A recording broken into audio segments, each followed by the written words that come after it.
John, the big takeaway from the quarter was that basically they're not selling as many products as some of the analysts had thought, right?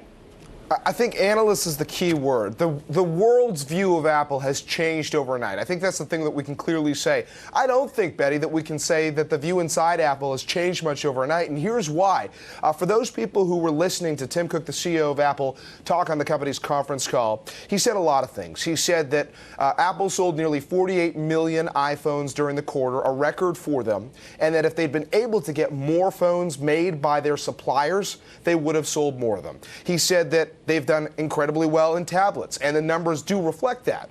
And that if they'd been able to get more iPad minis from their suppliers, they would have sold more of those too. He said that they generated more than $7 billion in revenue from China, and that market continues to grow.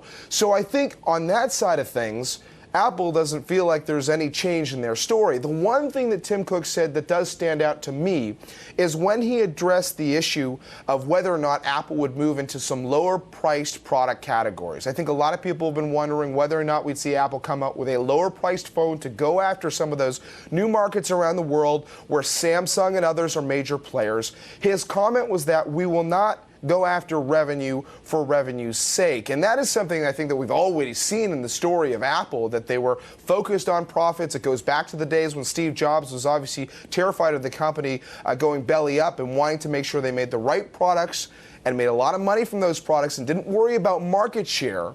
But Apple has reached this point where I think people's expectations for how big this company can be, are getting greater and greater, and maybe that's his way of saying that's actually not the way our business works. Well, what about Apple's next big thing? I mean, people talked for a while about Apple TV, John.